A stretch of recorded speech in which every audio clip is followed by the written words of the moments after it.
Henrique Martin, Luz inteiramente gasta por Deus, 1781-1812. Ajoelhado na praia da Índia, Henrique Martin derramava a alma perante o Mestre e orava: Amado Senhor, eu também andava no país longínquo. Minha vida ardia no pecado. Desejaste que eu me tornasse não mais um tição para espalhar a destruição, mas uma tocha brilhando por ti. Zacarias, capítulo 3, versículo 2. Eis-me aqui nas trevas mais densas, selvagens e opressivas do paganismo. Agora, Senhor, quero arder até me consumir inteiramente por ti. O intenso ardor daquele dia sempre motivou a vida desse moço. Diz-se que possuiu o nome mais heróico que adorna a história da Igreja da Inglaterra, desde os tempos da Rainha Elizabeth. Contudo, até entre seus patrícios, ele não é bem conhecido. Seu pai era de físico franzino e, após o seu falecimento, os 4 filhos, inclusive Henrique, não tardaram a contrair a mesma enfermidade, a tuberculose. Com a morte do pai, Henrique perdeu seu intenso gozo pela matemática e passou a se interessar grandemente pela leitura da Bíblia. Diplomou-se com mais honras do que todos da sua classe.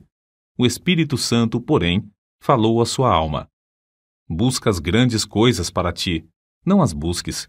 Acerca dos seus estudos, testificou: Alcancei o ponto mais alto que desejara, mas fiquei desapontado ao ver como tinha agarrado apenas uma sombra. Tinha por costume levantar-se cedo, de madrugada, e andar sozinho pelos campos para desfrutar de comunhão íntima com Deus. O resultado foi que abandonou para sempre o plano de ser advogado, um alvo que, até então, perseguia, porque não podia consentir em ser pobre pelo amor de Cristo. Ao ouvir um sermão sobre o estado perdido dos pagãos, resolveu dar a sua vida como missionário. Ao conhecer a vida abnegada do missionário Guilherme Carey e sua grande obra na Índia, sentiu-se dirigido a trabalhar no mesmo país. O desejo de levar a mensagem de salvação aos povos que não conheciam a Cristo tornou-se como um fogo inextinguível na sua alma pela leitura da biografia de Dave Brainerd, que morrera quando ainda muito jovem. Esse missionário partiu para a glória com a idade de 29 anos depois de dedicar sua vida inteiramente ao serviço de evangelização dos silvícolas da América do Norte. Henrique Martin reconhecia que, como haviam sido poucos os anos da obra de Dave Brainerd, assim também seria com ele. Então, se acendeu nele a mesma paixão de gastar-se inteiramente por Cristo no breve espaço de tempo que lhe restava. Seus sermões não consistiam em palavras de sabedoria humana, mas sempre se dirigia ao povo como um moribundo pregando aos moribundos. Havia um grande embaraço para Henrique Martin. A mãe de sua noiva, Lydia Grenfell, não consentiria que se casassem caso ele insistisse em levá-la para o estrangeiro. Henrique amava Lydia, e o seu maior desejo terrestre era estabelecer um lar e trabalhar junto com ela na seara do Senhor. Acerca disto, ele escreveu no seu diário: Continuei 1 hora a mais em oração, lutando contra o que me ligava. Cada vez que estava perto de ganhar a vitória, o coração voltava para o seu ídolo. Finalmente, deitei-me sentindo grande mágoa. Então, lembrou-se de Dave Brainerd, o qual negava a si mesmo todos os confortos da civilização. Andava grandes distâncias sozinho na floresta, passava dias com fome e, depois de assim se esforçar por 5 anos, voltou para falecer tuberculoso nos braços da sua noiva, Jerusa, filha de Jonatas Edwards. Por fim, Henrique Martin também ganhou a vitória, obedecendo a chamada para sacrificar-se em prol da salvação dos perdidos. Ao embarcar para a Índia, em 1805, escreveu: Se eu viver ou morrer, que Cristo seja magnificado pela colheita de multidões para ele. A bordo do navio, ao afastar-se da sua pátria, Henrique Martin chorou como uma criança. Contudo, nada podia desviá-lo da sua firme resolução de seguir a direção divina. Ele era um tição arrebatado do fogo, e repentinamente dizia: Que eu seja uma chama de fogo no serviço divino. Depois de 9 longos meses a bordo, e quando já se achava perto do seu destino, passou um dia inteiro em jejum e oração. Sentia quão grande era o sacrifício da cruz e como era igualmente grande a sua responsabilidade para com os perdidos na idolatria da Índia. Continuava a repetir: tenho posto vigias sobre os teus muros, ó Jerusalém. Eles não se calarão jamais em todo o dia, nem em toda a noite. Não descanseis vós os que fazeis lembrar a Jeová, e não lhe deis a ele descanso, até que estabeleça, e até que ponha a Jerusalém por objeto de louvor na terra. Isaías capítulo 62, versículo 6. A chegada de Henrique Martyn à Índia, no mês de abril de 1806, foi também em resposta à oração de outros.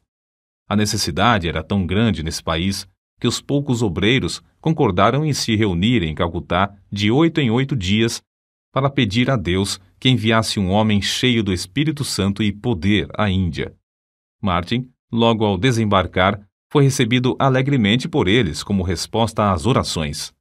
É difícil imaginar o horror das trevas em que vivia esse povo, entre o qual Martyn se achava. Um dia, perto do lugar onde se hospedara, ouviu uma música e viu a fumaça de uma das piras fúnebres de que ouvira falar antes de sair da Inglaterra. As chamas já começavam a subir do lugar onde uma viúva se achava sentada ao lado do cadáver de seu marido morto. Martyn, indignado, esforçou-se, mas não pôde conseguir salvar a pobre vítima. Em outra ocasião, foi atraído pelo ruído do símbolo a um lugar onde o povo fazia culto aos demônios. As pessoas ali reunidas se prostravam perante o ídolo, obra das suas próprias mãos, a quem adoravam e temiam.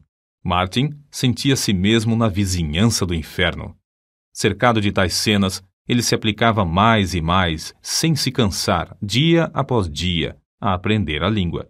Não desanimava com a falta de fruto da sua pregação, reconhecendo ser de maior importância traduzir as Escrituras e colocá-las nas mãos do povo. Com esse alvo, perseverava cuidadosamente no trabalho de tradução, aperfeiçoando a obra pouco a pouco e parando de vez em quando para pedir o auxílio de Deus. Extraído de um dos seus sermões, conservados no Museu Britânico, o próximo texto denota como a sua alma ardia no firme propósito de dar a Bíblia ao povo. Pensai na situação triste do moribundo, que apenas conhece bastante da eternidade para temer a morte, mas não conhece bastante do Salvador para olhar o futuro com esperança. Não pode pedir uma Bíblia para saber algo sobre o que se firmar, nem pode pedir à esposa ou ao filho que lhe leiam um capítulo para o confortar. A Bíblia, é um tesouro que eles nunca possuíram. Vós que tendes um coração para sentir a miséria do próximo, vós que sabeis como a agonia de espírito é mais que qualquer sofrimento do corpo, vós que sabeis que vem o dia em que tendes de morrer. Dai-lhes aquilo que lhes será um conforto na hora da morte. Para suprir os povos da Índia e da Pérsia com a Bíblia em suas próprias línguas, Martyn aplicou-se à obra de tradução das Escrituras de dia e de noite, até mesmo quando descansava e quando em viagem. Não diminuía a sua marcha quando o termômetro registrava o intenso calor de 70 graus, nem quando sofria da febre intermitente, nem com um avanço da peste branca que ardia no seu peito. Como David Brainerd, cuja biografia sempre serviu para inspirá-lo, Henrique Martyn passou dias inteiros em intercessão e comunhão com o amado, seu querido Jesus. Parece, escreveu ele, que posso orar para sempre, sem nunca cansar. Quão doce andar com Jesus e morrer por ele. Para ele, a oração não era uma formalidade, mas um meio certo de quebrantar os endurecidos e vencer os adversários. 6 anos e meio depois de ter desembarcado na Índia, enquanto empreendia longa viagem, faleceu com a idade de 31 anos. Separado dos irmãos, do resto da família, com a noiva esperando-o na Inglaterra e cercado de perseguições, foi enterrado em lugar desconhecido. Era grande o ânimo, a perseverança, o amor, a dedicação com que trabalhava na seara do seu Senhor.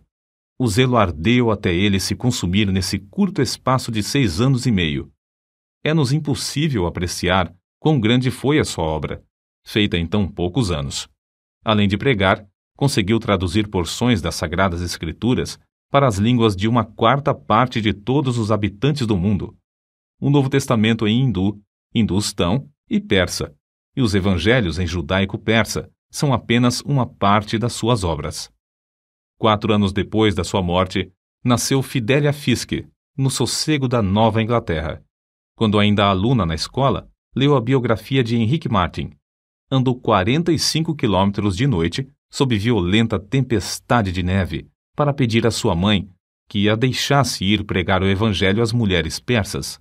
Ao chegar à Pérsia, reuniu muitas mulheres e lhes contou sobre o amor de Jesus, até que o avivamento em Oromiar tornou-se outro Pentecostes. Se Henrique Martin, que entregou tudo para o serviço do Rei dos Reis, pudesse visitar a Índia e a Pérsia hoje, que grande obra encontraria! Obra feita por tão grande número de fiéis filhos de Deus, nos quais ardeu o mesmo fogo pela simples leitura da biografia desse pioneiro.